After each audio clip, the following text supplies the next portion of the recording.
te presentamos Historias que sorprenden. Historias que sorprenden.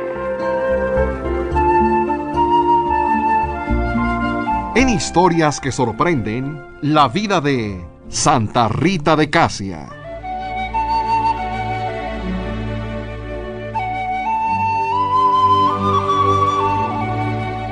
Corría el año de 1381 y en Italia, en el municipio de Casia, provincia de Perugia, en un pueblito llamado Rocca Porena, vivían Antonio y Amata, esposos ejemplares y orgullosos de su fe.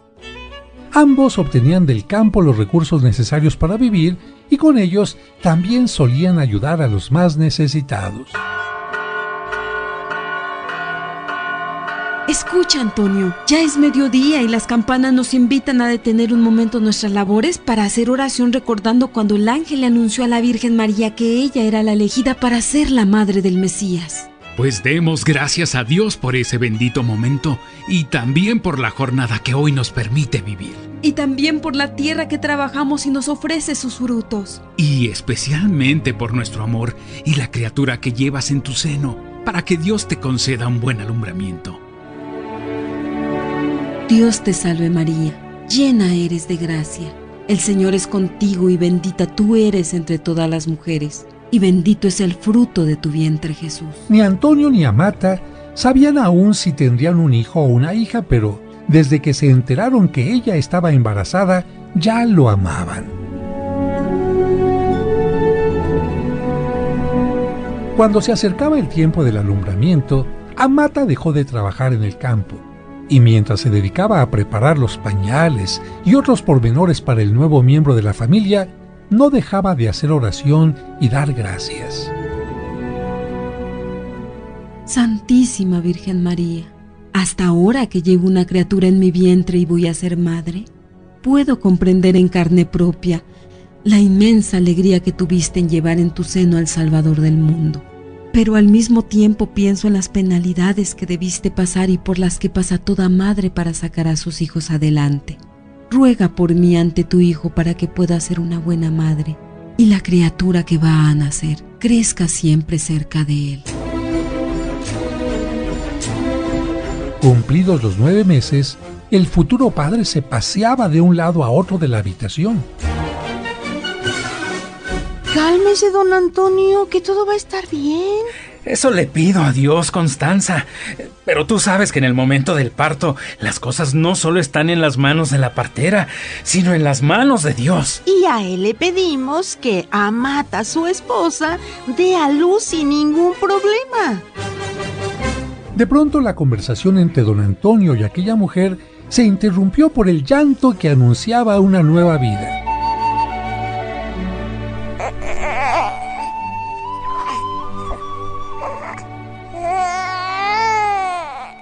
¡Bendito sea Dios! Parece que todo salió bien. Corre a ver cómo está mi esposa y pregunta si ya puedo pasar. ¡Felicidades, don Antonio! Ya es usted padre, pero voy a ver si fue un niño o una niña. Regreso enseguida. Pronto regresó la mujer para dar la noticia de que había nacido una niña, pero ni Antonio Lotti ni su esposa Amata Ferri se imaginaban que aquella criatura, a través de grandes pruebas y sufrimiento, se convertiría en una de las santas más conocidas en el mundo. Mira, Antonio, qué hermosa es. Sí, se parece a ti. Es hermosa como una flor. Y por eso creo que le llamaremos Margarita. ¿Margarita? Sí me gusta ese nombre. Antonio y Amata no tenían una situación económica acomodada, pero sí decorosa y tranquila. Como casi todos los habitantes de la población, como campesinos, trabajaban la tierra y cuidaban algunos animales de granja, pero también eran conocidos en el pueblo por trabajar en favor de la paz. Antonio, aunque ustedes ya son mayores, Dios los ha bendecido con el nacimiento de una niña, y seguramente es en respuesta a que han puesto su vida a su servicio. Todos en el pueblo les llamamos los pacificadores de Jesucristo, porque siempre los llamaban para apaciguar peleas entre vecinos. Y era cierto. Aquel matrimonio no necesitaba discursos poderosos ni discusiones diplomáticas para atraer la paz. Para atraer la paz solo necesitamos el santo nombre de Jesús, su perdón hacia los que lo crucificaron y la paz que trajo al corazón del hombre. Bueno, y hablando de nuestro Señor, ¿cuándo piensan llevar a bautizar a la niña? Siguiendo la tradición de nuestro pueblo, apenas se pueda levantar la madre y, de ser posible, el domingo siguiente al nacimiento. Pues nos veremos en la parroquia, y como ustedes son tan queridos por todos, seguramente todo el pueblo los acompañará para recibir dentro de la iglesia a su niña.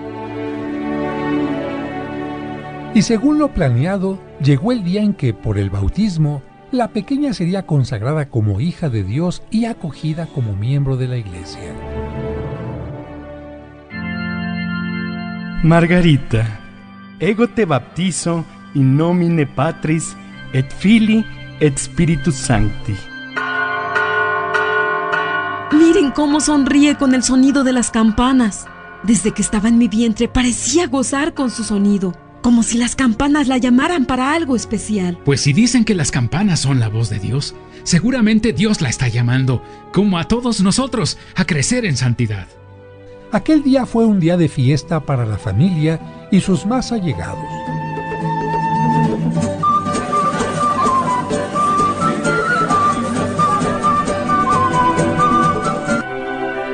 Poco después del bautismo de la pequeña, todo regresó a la normalidad y mientras sus padres trabajaban la tierra, sucedió algo extraordinario. La mujer que cuidaba a la bebé vio algo aterrador.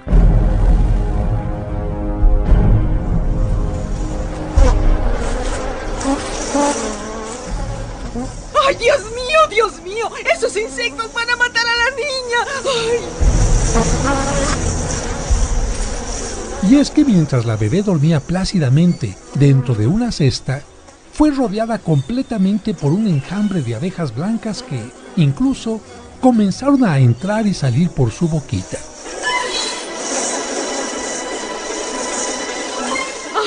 ¡Ay, Dios mío, tengo que pedir ayuda porque si intento ahuyentarlas también me atacarán a mí!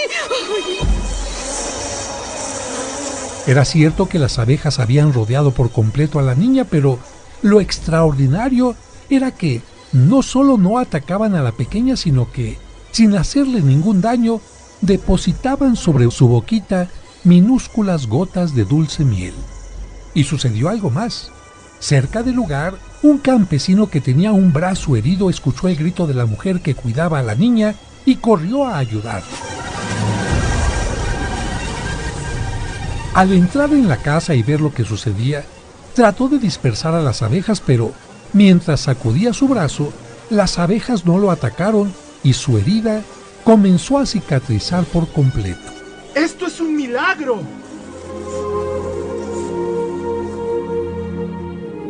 Después de esto, las abejas se retiraron dejando a la niña plácidamente dormida. Cuando todo el pueblo se enteró de lo sucedido, comentaban: Antes las abejas no mataron a la indefensa criatura. Pero ya te dije que nunca la atacaron, solo la rodearon. ¿Qué irá a hacer de esa niña? Lo que sucedió con las abejas es algo extraordinario. Seguramente Dios le tiene algo preparado. Margarita iba creciendo y, bajo los ejemplos y enseñanzas de sus padres, aprendió a amar a Dios y a seguir con alegría sus preceptos, especialmente el de la caridad. Estoy contento porque nuestra querida Margarita, o como tú le dices de cariño, Rita, es muy devota y le gusta mucho hacer oración. Sí, hasta pareciera que un ángel la acompaña mientras reza.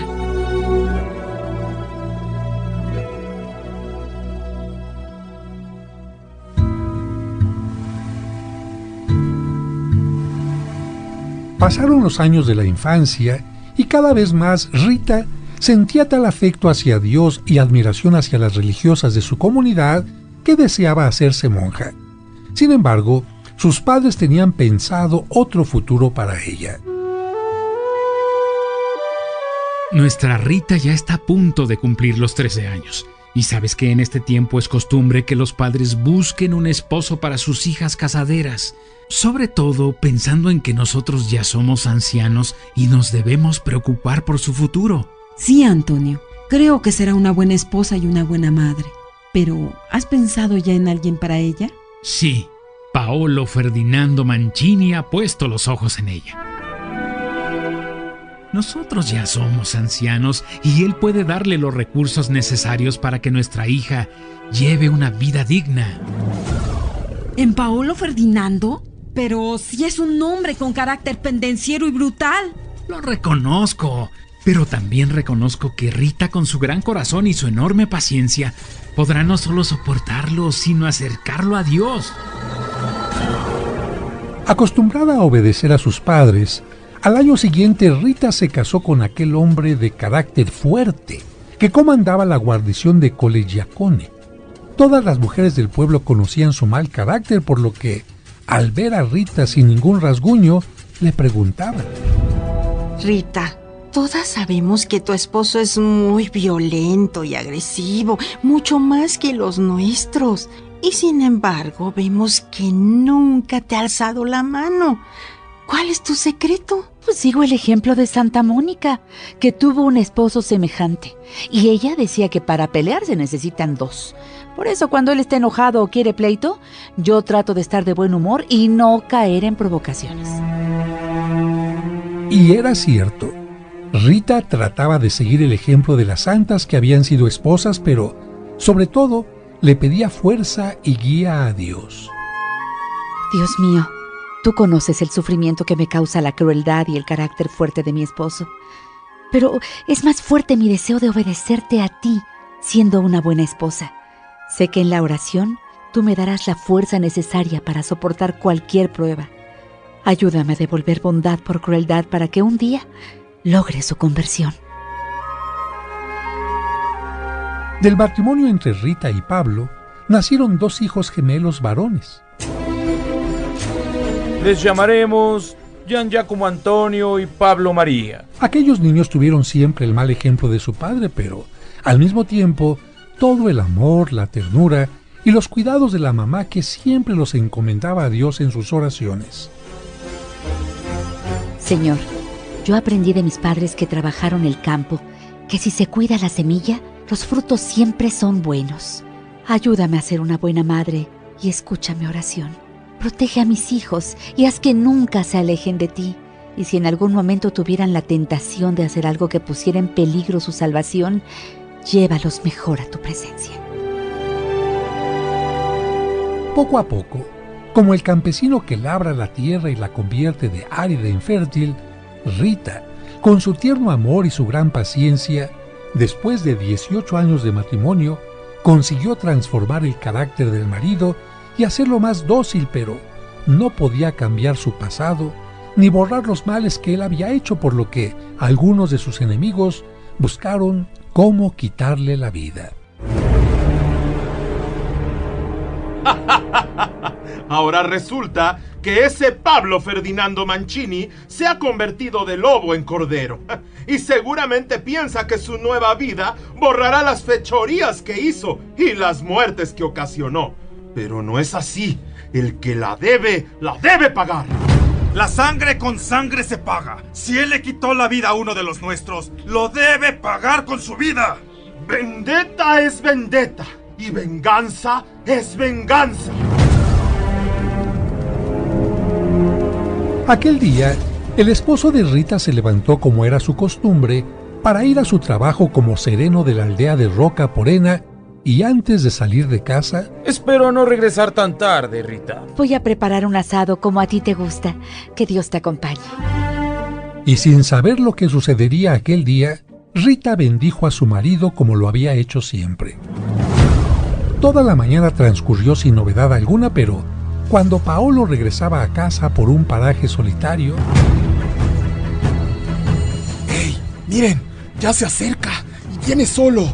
¡Caerá en nuestras manos! Sí, a ese maldito le caeremos encima por ambos lados del camino, con nuestros cuchillos afilados. Con su sangre pagará la sangre que derramó.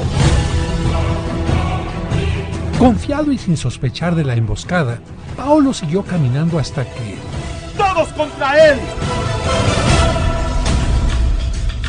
En un momento, cuchillos y espadas traspasaron el cuerpo de la víctima que solo pudo exclamar: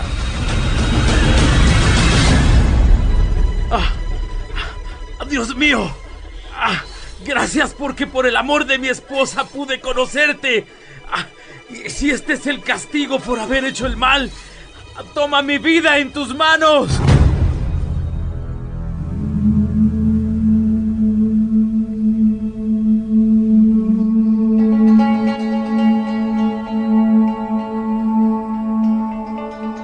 En casa de Rita, todos esperaban a Paolo, pero... ¡Rita! ¡Rita! ¡Emboscaron a tu marido y lo asesinaron!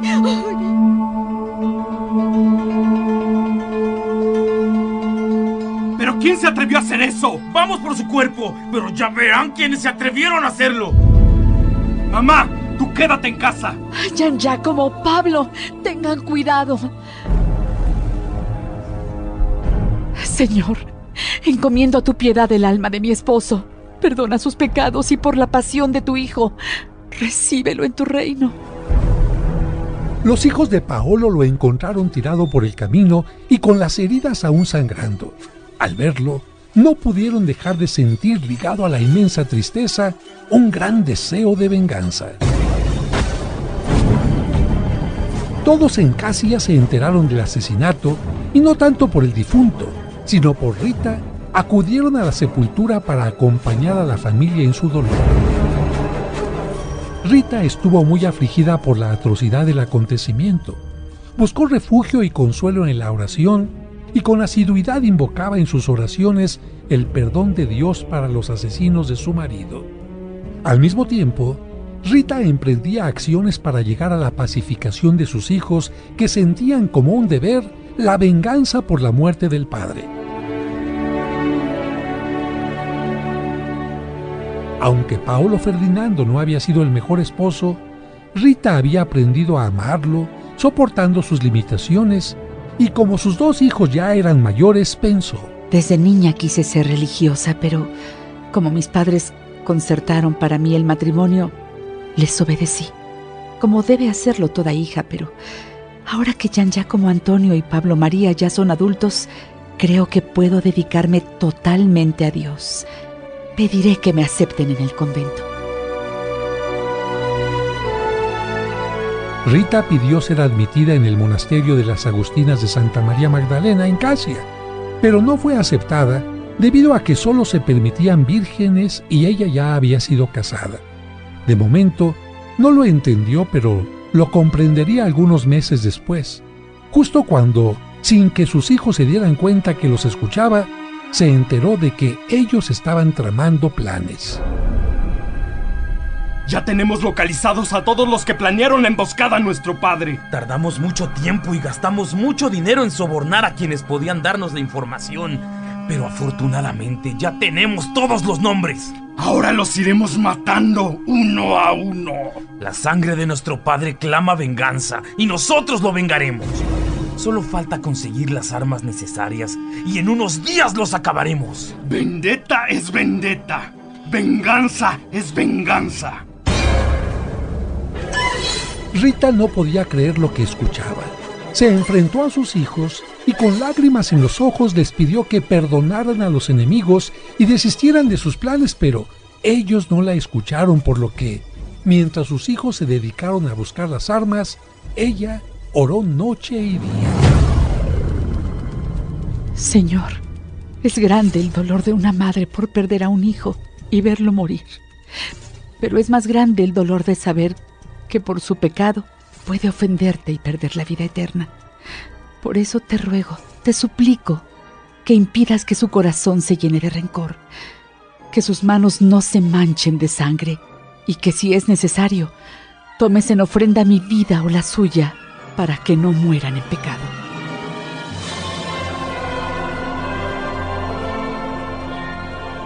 La oración de Rita fue escuchada y a menos de un año de la muerte de su padre, sus dos hijos se enfermaron repentinamente, muriendo al mismo tiempo.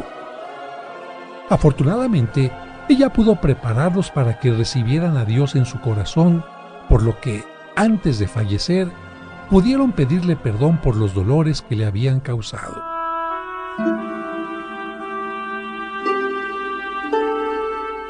Rita volvió a insistir en su petición para ser admitida en el convento, pero el hecho de ser viuda y el estigma de ser la esposa de un hombre asesinado se presentaron como obstáculos hasta que, al cumplir 36 años y después de haber hecho mucha oración, ocurrió un milagro.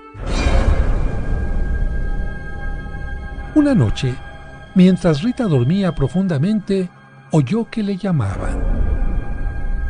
¡Rita! ¡Rita! ¡Rita!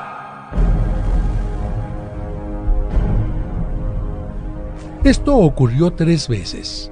A la tercera vez, Rita abrió la puerta y ahí estaban San Agustín, San Nicolás de Tolentino y San Juan el Bautista, del cual ella había sido devota desde muy niña. Ellos le pidieron que lo siguiera. Después de caminar por las calles del pueblo, llegaron a una montaña justo al lugar donde Rita siempre iba a orar cuando, de pronto,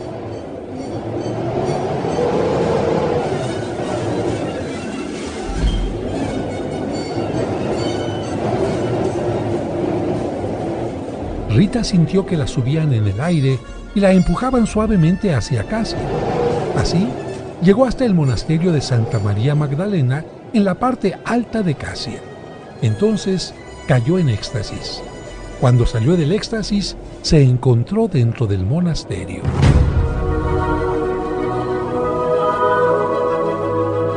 ¡Esto no es posible! ¿Cómo es que llegó esta mujer hasta aquí? Madre Superiora, no lo sabemos porque nadie le abrió la puerta y de pronto apareció dentro. Esto es imposible, porque las paredes del convento son muy altas como para que alguien pudiera escalarlas. No me salga con eso. Pues es como si hubiera llegado volando.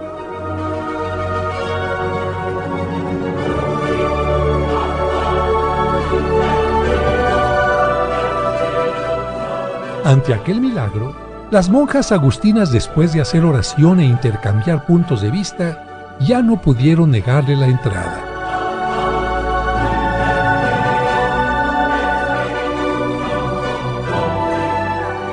Estimada Rita, después de haber consultado con las personas indicadas, hemos decidido aceptarla en este monasterio. Bendito sea Dios.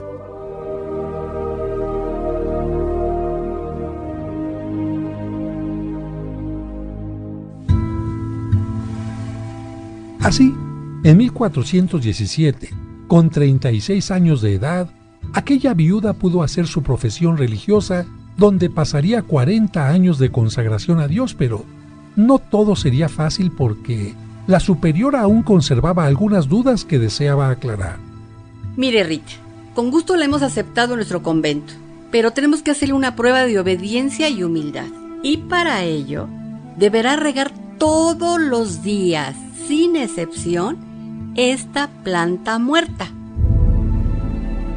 La orden de la religiosa parecía absurda, pero como Rita aceptó humildemente y de buena manera cumplirla, Dios le mostró su beneplácito haciendo que, una mañana, la vid seca floreciera y no solamente diera uvas para el vino de la Santa Misa, sino que sigue dando fruto hasta el día de hoy.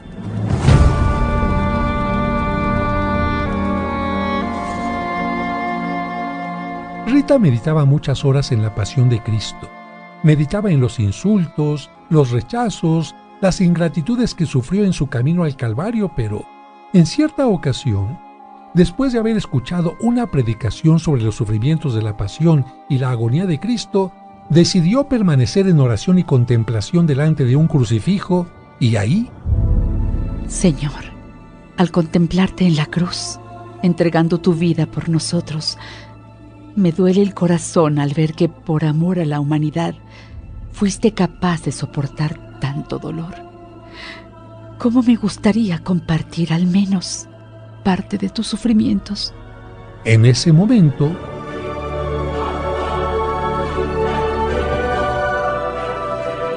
como si hubiera sido traspasada por una de las espinas de la corona de Jesús, le surgió una llaga en la frente, misma que como sello de amor llevó y le causó dolor durante 15 años sin que cicatrizara.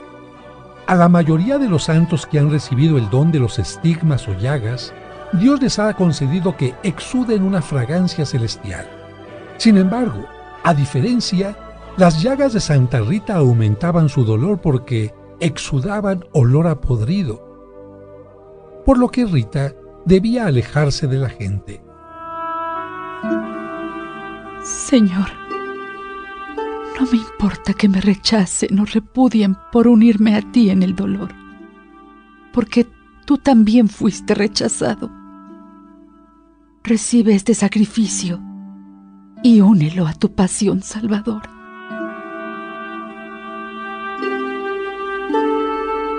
Durante 15 años, por este mal olor, Rita tuvo que vivir sola, lejos de sus hermanas monjas. Sin embargo, como ella deseaba peregrinar a Roma con motivo del Año Santo, el Señor le dio una tregua y removió el estigma de su cabeza durante el tiempo que duró la peregrinación. Pero al regresar al convento, el estigma volvió a aparecer, por lo que...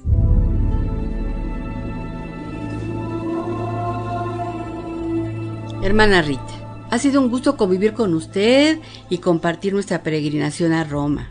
Pero si Dios quiere que vuelva a aparecer el estigma con su fétido dolor, es porque Él desea que siga viviendo en su aislamiento.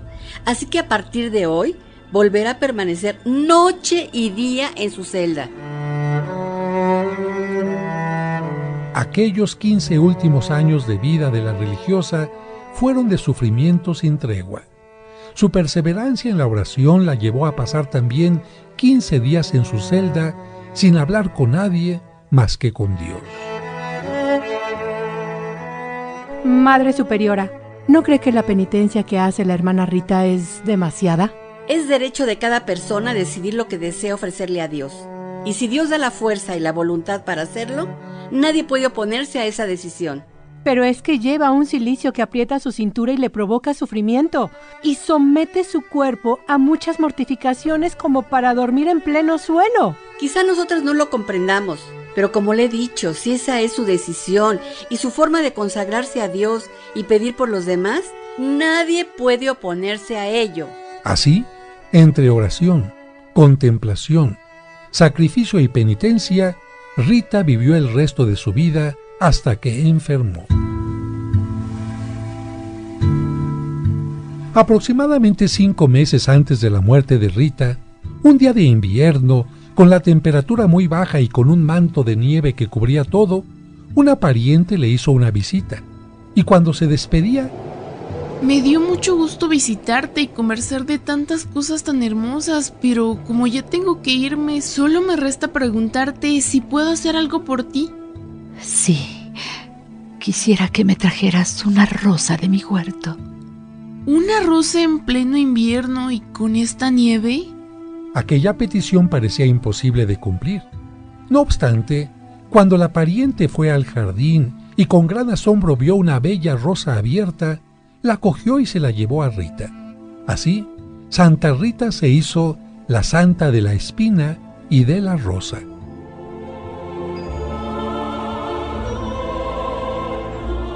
Así llegó la mañana del 22 de mayo de 1447, y en aquel momento, antes de cerrar los ojos para siempre, Rita tuvo una hermosa visión. ¡Qué hermosa visión me concede mi Padre Dios! Veo a Jesús y a la Virgen María que me invitan al paraíso. Gracias, Señor, por considerarme digna de tan maravilloso privilegio.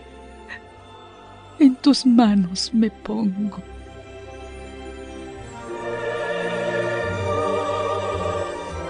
En el momento que Rita falleció, las campanas de la iglesia comenzaron a sonar solas.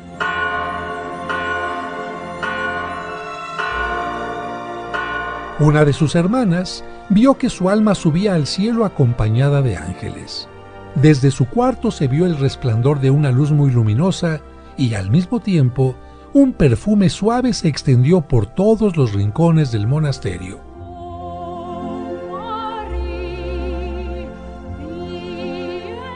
La fama de Rita se fue extendiendo poco a poco desde Casia hasta todo el mundo.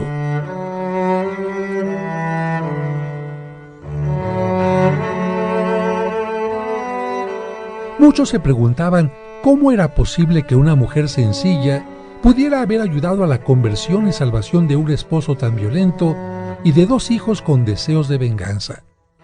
Para otros era muy novedoso que una mujer casada y viuda hubiera sido aceptada en un convento. Otros más comentaban sobre la espina en la frente que le acompañó tanto tiempo, y no faltaron quienes comenzaron a hacer populares tantos hechos extraordinarios como el de las abejas que la alimentaron al nacer y lograron la curación del hombre herido, o el episodio en el que ni las altas murallas del monasterio impidieron que pudiera ingresar en él, o el de la planta seca que volvió a dar uvas, o aquel otro de la rosa que, en pleno invierno, floreció para acompañarla en su muerte.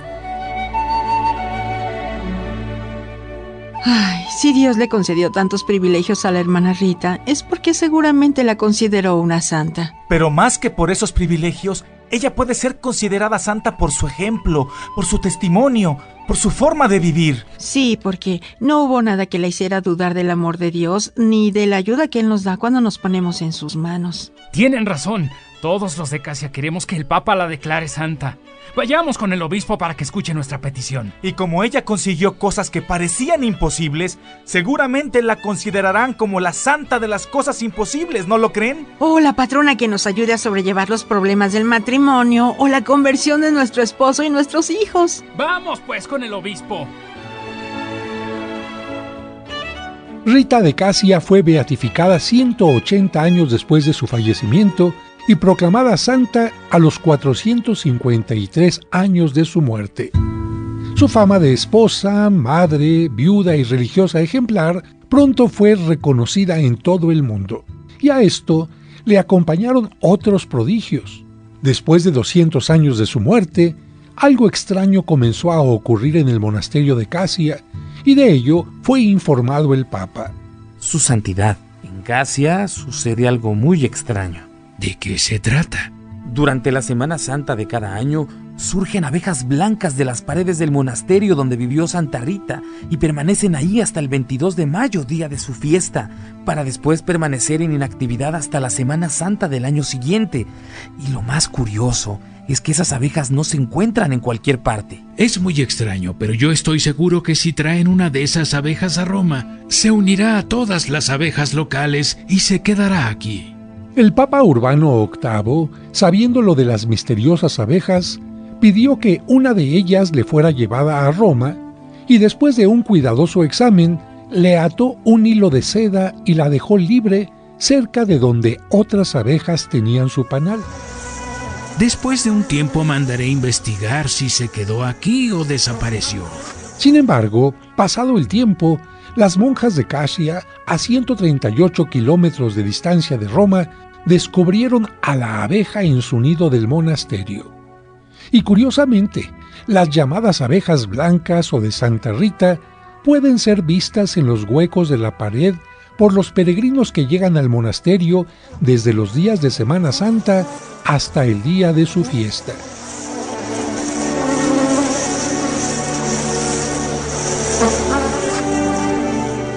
Y algo interesante es que, inspirada en ellas, la beata Teresa de Casia, abadesa del monasterio, fundó en 1938 la Colmena de Santa Rita, una obra social donde niños sin recursos reciben como dulce miel ayuda para enfrentarse a la vida. Santa Rita de Casia ruega por nosotros.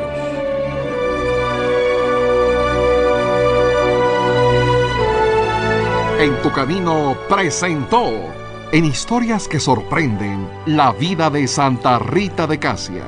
Gracias por escucharnos.